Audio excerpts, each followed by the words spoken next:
Lezi indaba zehora lesikhombisa sikwethulela zona bukhome komkhulu le-SABC e-Auckland Park eGoli nazo ezinohlonze kusihlwa nje. I think where we are missing it is the context. When you say independent, you can say in different context. Ungqongqoshe wemfundo ephakeme uDokotela uNobuhle Nkabane uthi abantu abayiqondisisi inkulumo yakhe mayelana nethimba eliyimele elasiza ngokuqoka osihlalo bamabhodi amasitha nokuyiyona esimdonsele amanzi ngomsele njengoba iDA imvulele icala lokudukisa iPhalamende. Our current 2025 to 2028 for allocation of stand at 101 billion. The current allocation for this financial year is at 34 billion. Amaqembu okubalwa kuwo iDA, MKP kanye neEFF asikhahlelile isabelo mali esethulo ungqongqoshe wezokuhlaliswa kwabantu uThembi Simelane. Sengxakini apho. Ifumanise kuba thina abantwana abanazo ne-uniform kodwa kwabantu bangaphandle abangenzekelanga kwayinto bangabokuqala kwi-list ze-uniform apha send. Owengamele ezokubusa ngokubambisana nezomdabu e-Eastern Cape uZolile Williams uthi uhulumeni usuhlonze umhlaba okuzokwakhelwa kuwo izisulu zezikhukhula eseyidlule nabantu abayi102 kulesi sifundazwe. If you had looked in the previous months in terms of how they've been, where they've been and how they've been performing, it shows that we've been investing in these teams. Where does the money come from? Isasol isiqinisekisile ukuthi sesiphelile isivumelwano esiphakathi kwayo neSAFA sokuxhasa iqembu lesizwe labesifazane iBanyana kanye neligi yabesifazane kuleli ngemva kweminyaka eyi-16.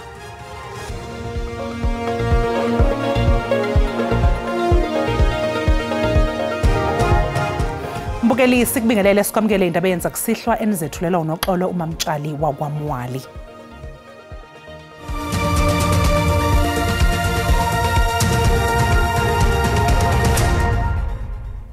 Ungqongqoshe wemfundo ephakeme uDokotela uNobuhle Nkabane uthi ingqikithi ibaluleke mangabe wehlulela akuphawula kwakhe odabeni lwethimba eliyimele elasiza yena njengoba ayeqoka osihlalo bebhodi lesitha. Esikhathini esingangenyanga esedlule kubene umdonsiswano phakathi kwamalungu ePhalamende kanye noNkabane ngodaba lwamagama labo abayingxenye yethimba elaqoka osihlalo bebhodi lesitha. Kubese kuvela obala ukuthi leli thimba elaqoka osihlalo linobudlelwane nomnyango. uNkabane uthi ibalulekile ingqikithi yenkulumo. I think where we are missing it is the context.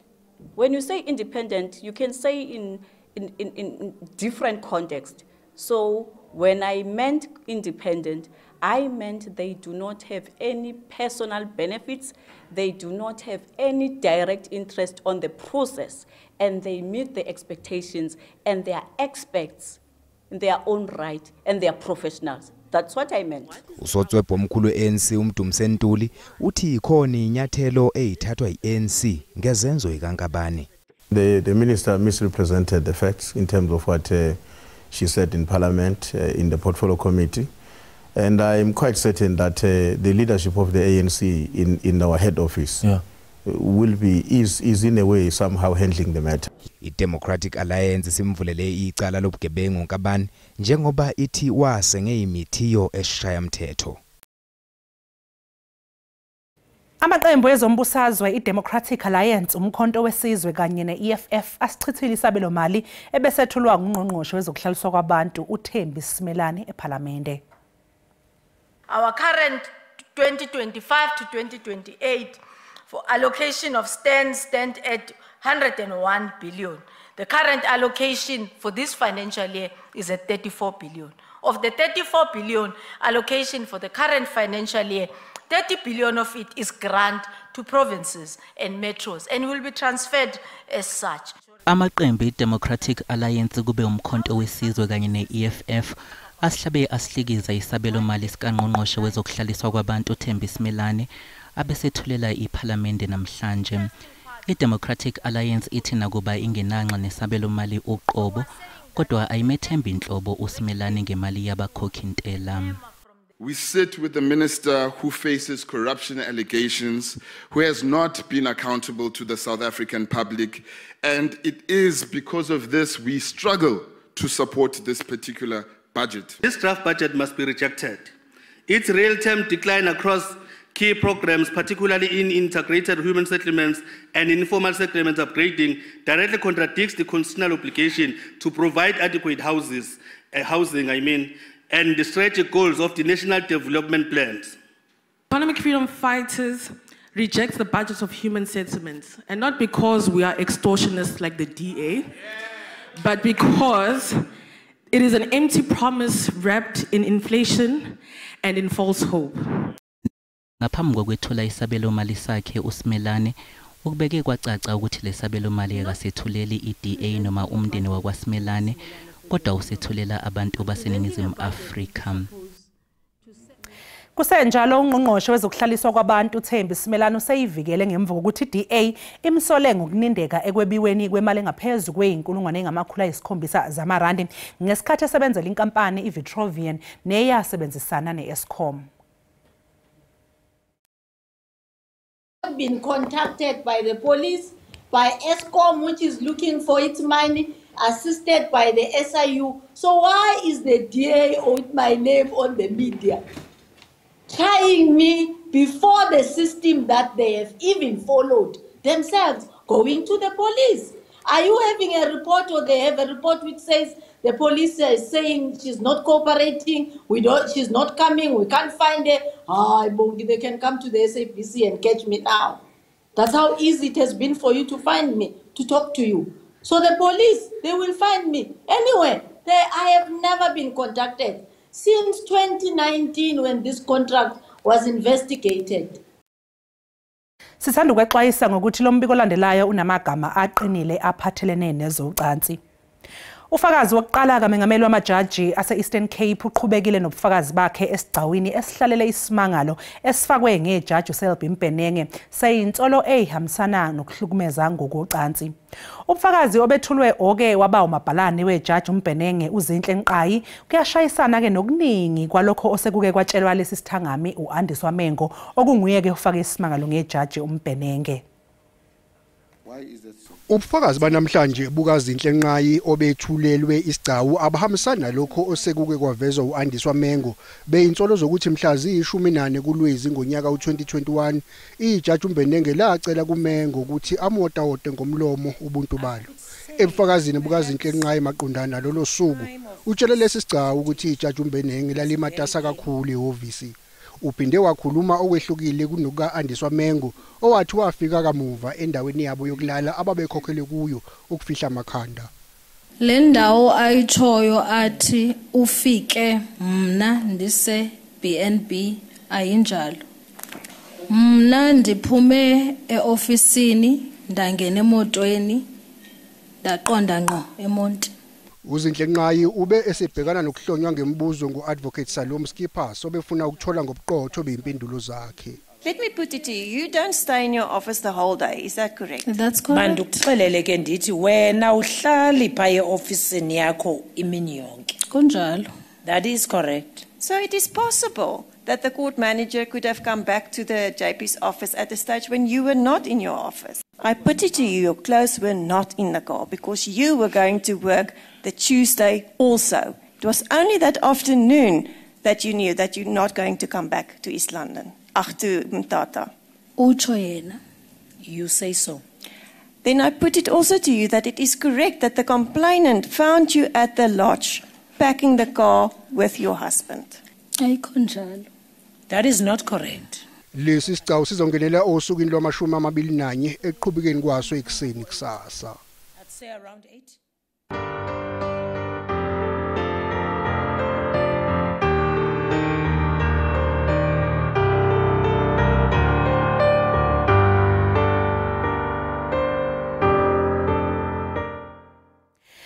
Owengamele ezokubusa ngokubambisana nezomdabu eEastern Cape uZolile Williams uthi uhulumeni usuhlonze umhlaba okuzokwakhelwa kuwo izisulu zezikhukhula eseyidlule nabantu abayi102 kulesi sifundazwe. Elijokeni lenhlekele nelikhokhelwe ngumphathiswa wezohulumeni basemakhaya uZolile Williams lihambele ummandla waseMthatha West nalapha abantu abaninzi bathwaxwa zizikhukhula ngokunalusini. Uhulumeni uthi abantu abakhe kwindawo ezihamba amanzi bazofuduswa yaye umhlaba sele ukhona. isenta noko ayondawo yokuba kuhlala abantu ixesha elide. Sifuna uba abantu mabagoduke baye emakhaya, kodwa into esingazoyivuma kugodukela kumakhaya azawuphinda godukelwe ngamanzi. So loo nto siyavana nabo into yobana siza kwenza uphononongo ukusukela ngomso siyojonga ezo ndawo bahlala kuzo ukuba zilungele uba mazilungiswe bakwazi ukuhlala sizilungise sibabuyisele emakhaya. Bambi abantu abahlala kulamaziko bathi ngoku kwandi ulwaphulomthetho oluqotseleyo apha kulamaziko. Kusuka abantu kwezinye indawo befonelwa sithi thina abantu bane damage, sichaza uba umeya uyeza kuyaziwa uba kungeza umeya kukho into ezizileyo, fike ke ngoku bazothatha apha ezinto zabantu abane damage bengena damage bona. Sisengxakini apha ufumaniseka uba thina abantwana abanazo ne-uniform, kodwa kukho abantu bangaphandle abangenzekelwanga kwayinto bangabokuqala kwiilisti ze-uniform apha center babhalise, kodwa thina ufumaniseka basikho kwakule listi ikhwazwayo thina abantwana abangenelwe ngamanzi abangenampahla abangena-uniform. Ngenkululeko Nyembezi weendaba ze-SABC eMthatha. Mbukelisi athi qu eyitolo kanti uma ngabe sibuya sokuphathela udaba oluthi Mtambukele ngakhona namanye anga-edishwa umzekelo angangezelwa efana nokwa human trafficking yokuthathwa kwabantu. Kulindeleke ukuthi avele enkantolo kusasa owesifazane oneminyaka engama-37 ubudala osolwa ngokweba usana enxanxatheleni yeyitolo iMiddlestad eBellville eKapa.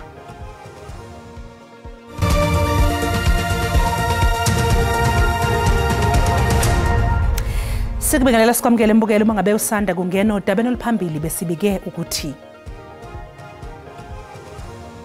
Ungqongqoshe wemfundo ephakeme uDokotela uNobuhle Nkabane usaqhubeka nokuvikela ukuphawula kwakhe osekumdonsele amanzi ngomsele njengoba iDA imvulele icala lokudukisa iPhalamende.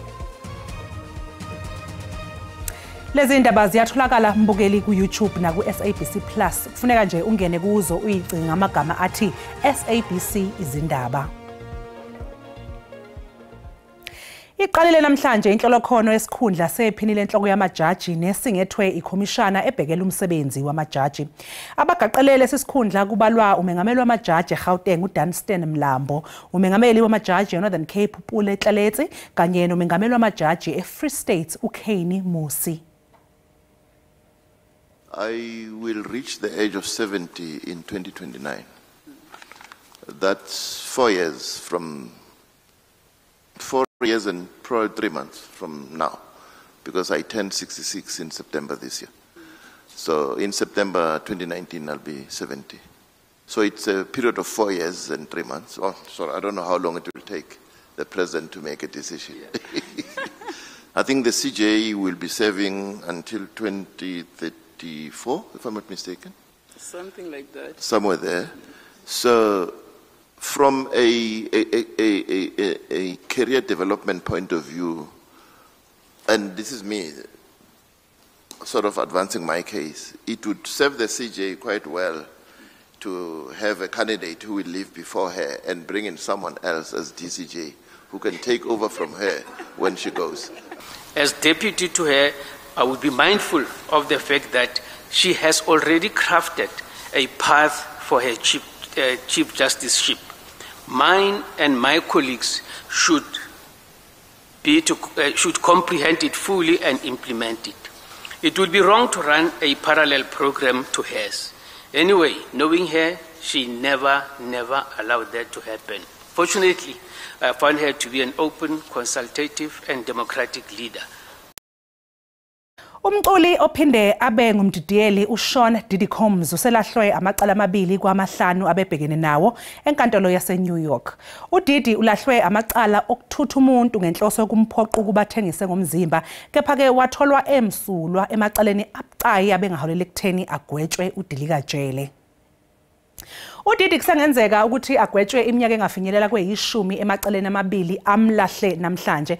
Ubebhekene namanye amacala obugebengu obuphathelene nezemali kanye nawokushushumbisa abantu. Ithimba labantu abebesiza inkantolo ngecala ababizwa ngejury baqhamuke nesinqumo ngemva kweinsuku ezintathu zokubhunga ngesinqumo kuleli cala sabeke sesethulwa yijaji. Abameli bakaDiddy babe sebefaka isicelo sokuba dedelwe ngebhayili njengoba phela ezobe salinde ukuba kwethulwe isigwebo emacaleni amabili amabili amlahlile. Umholi we-FF Plus uDokotela uCorney Mulder uthi unethemba lokuthi uhambo lwabo lwaseMelika luzovuselela inhlansi yethemba kuleli. Leli qembu belibambe isithangami nabeyindaba esikhumulweni seyindiza iOR Tambo ngenhloso yokukhuluma ngohambo lwalo lwaseMelika. Back with a message of hope. It's a message of hope that South Africa can be turned into the winning country it can be. Umholi weqembu Freedom Front Plus uDokotela Corney Mulder uthi uhambo lwabo lwaseMelika luzoletha umlayezo wethemba eNingizimu Afrika. uMulder uthi bebengayanga eMelika ukuyokhononda kepha bebeyozwakalisa olwabo uhlangothi. With regard to farms, farm murders, black and white, doesn't matter.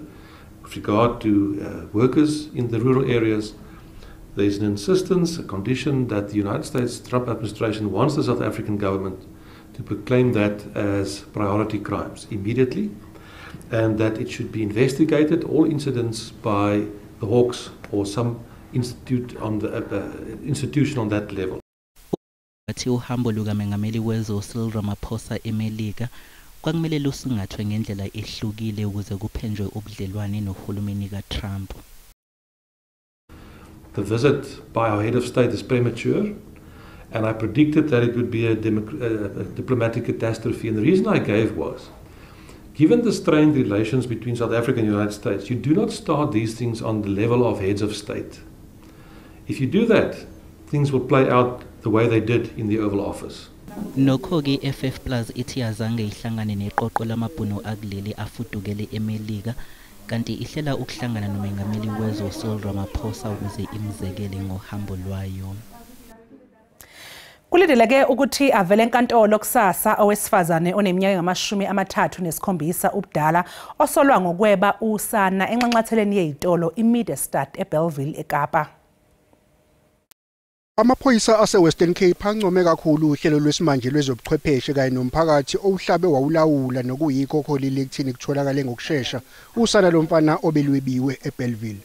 Umkhuzi wamaphoyisa esifundazweni uthe imifanekiso eqoshiwe ye-CCTV yelekelele kakhulu uphenyo lwabo ngokulandela umkhondo wosana kanye nomsolwa wowesifazane. Ubuchwepheshe ke banamhlanje nobuxhakaxhaka okuthiwa ke i-technology busincedise kakhulu ukuphanda ukusukela xa umkhanelwa ephuma phaya ethatha ezinqwelo kuthiwa zi-e-hailing okanye ko-Uber kubanye abantu ababizwa ngolo hlobo. Ukuhamba ke naye sikhangela ade ayofika eMitchells Plain eTafelsig silandela ke nge-CCTV cameras. Kodwa ke noluntu lusincedise kakhulu ukusincedisa ekuphandeni nokufumana lo mntana. Ukhomishana uphathekile uthe kungenzeka kwengezwe namanye amacala phezulu komsolwa. Mhlawumbe ke ngakhona namanye angaedishwa umzekela angangezelwa ekufana nothiwa human trafficking yokuthathwa kwabantu ngaphandle kwemvume yabo bathengiswa okanye kunaniswe ngabo.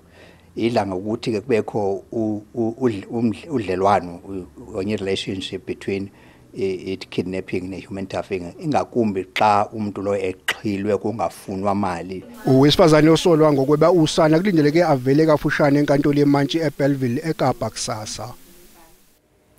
Sekwengezwe umsolwa wesihlanu eqaleni elibhekene nabantu abane okusolwa ukuba baba nesandla ngesikhathi sezibhelu ezenzeka ngoNtulikazi ka-2021. Lo msolwa ubevele enkantolo yeMantshi yaseRoodeport entshonalanga yeGoli njengoba icala lihlehliselwe ekupheleni kwalenyanga. Labasolwa abahlanu kusolakala ukuba babebhala einkundleni zokuxhumana uWhatsApp imlayezo eyabigqugquzela izibhelu. Iziphathimandla zikholelwa ukuba lemlayezo yabhebhezela udlame emphakathini kanye nokutatshwa kweimpahla ezitolo zaseGauteng kanye naKwaZulu-Natal. Lokhu kwenzeka ngemva kokuboshwa kwabe umengameli wezwe uJacob Zuma. Labasolwa ababhekeneke namacala okubalwa kuwo elokucija itolo lokudala uthuthuva emphakathini kanye namabili okuphehla udlame.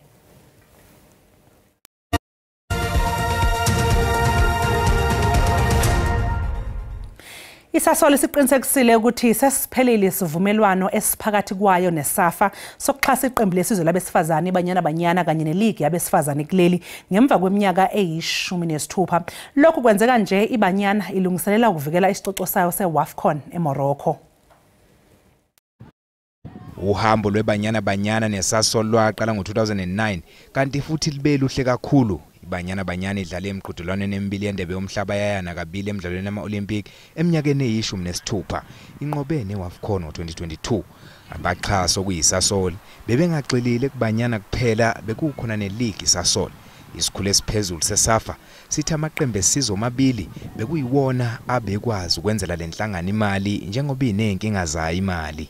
If you had looked in the previous months in terms of how they've been, where they've been and how they've been performing, it shows that we've been investing in these teams. Usihlalo wekomiti elibhekele ezemali kuSAFA uthi kuzofanele baphinde babheke indlela zabo zokuxhaswa ukuze amaqembu esizwe ekwazi ukuqhubeka. If you look to the successful federations in Europe and elsewhere in Africa, is that they use a simple formula that a certain percentage of whatever winnings come then goes to the team, and the teams are paid their daily allowances, which is something that we are putting forward as a proposal. Nezinye ivumelwano zokuxhaswa kweSAFA zizophela kulonyaka. Inkontileka yeminyaka emihlanu neShowmax iphele mhla zingama-30 enyangeni ephelile, nokuyinkontileka ebisiza onompempe kanti noxhaso lweHollywoodBets luzophela ekupheleni kwephezulu. Mbukeli, umhlahla wesimo sezulu uyalandela emva kwekhefu noThini Ntshiza. Nginibingelela babukele emakhaya, ngifuna nginamukele ngesimo sezulu sanamhlanje kusihlwa kesibhetsime kanjani. Zikhona ke leza imvula engasho nje ukuthi zinkulu ethana ukuthi ayiqiniseke nje khona ke eKapa lodumo. Uzoqaphela kanje mbukeli ma ukuthi ngempela indlela yakho bebheke khona namhlanje kusihlwa, ngaphinde futhi silindele ke lezi imvula ethana ukuthi ayiqiniseke nje nakhona ke enyakatho Kapa. Kanti ke amazinga okushisa kusasa ame kanje, sekhona ke leza imvula ezinamandla ethana bayiqiniseke khona ke entshonalanga Kapa, kuyana kanjalo empumalanga Kapa singayilindela ke lezi imvula ezinamandla, kuyana kanjalo kwesifundazwe iFree State. Kanti ke isixwayiso sethu ke sakusihlwa esiphuma laphana kwaSouth African Weather Service sime kanje. Uzoqaphela kanje mbukeli khona ke lo moya ke onamandla uthanda ukuthi uqiniseke nje khona ke laphana kunyakatho yeKapa. Kanti ke singesixwayiso sethu ke sakusasa sime kanje, sisekhona ke leza imvula ke zinamandla ethana ukuba ziqiniseke kakhulu azempela khona ke laphana eKapa lodumo, kuyana kanjalo empumalanga Kapa. Kaphinde futhi silindeleke nje leza imvula ke zinamandla msana ke lo moya ke onamandla ethana ukuba ziqiniseke khona kwesifundazwe iFree State. Kanti ke amazinga okushisa aphansi kusihlwa kakhulu azempela sibheke khona ke nje laphana eKapa lodumo liyabanda ngo11, liyakubuza ngempela ukuthi ngubonga ke eAppington ngo9, bande njalo ke nakhona laphana koGoli koSoweto kaNdonga ziyaduma singawulindela nje u6. Kanti ke masibheke khona laphana ke Musina lisabanda ngo14, kanti ke emele u2 malibuza nje ngempela ukuthi ngubonga ke laphana ke ePietermaritzburg ngo3, bande njalo ke nakhona ke laphana Ladysmith ngo4, kanti ke eThekwini lisabanda ngo12, masibheke nje khona ke Gqeberha u15. Kanti kusasa lisabande Kapa lodumo ngo14, bande njalo nakhona ke Appington ngo16, kanti ke eGoli singawulindela nje u19 ethanda ukuthi nje lishisa ke Musina ngo26, eMelo kanti u17, kanti ke masibheke nje khona laphana ke Mnambithi u23, eMaritzburg u24, masibheke nje khona laphana eRichards Bay liyashisa ngo28, shisa njalo ke nakhona ke eThekwini eClermont kwaMashu eMlazi ngo25, kanti ke Gqeberha lisanda ukuthi nje lipholeke ngo21. Ngisibeka lapho ke isimo sezulu sanamhlanje kusihlwa, mina ke nginto ngamadlamini ulangelihle ngoba libalele. Ngithi konke kufeziwe.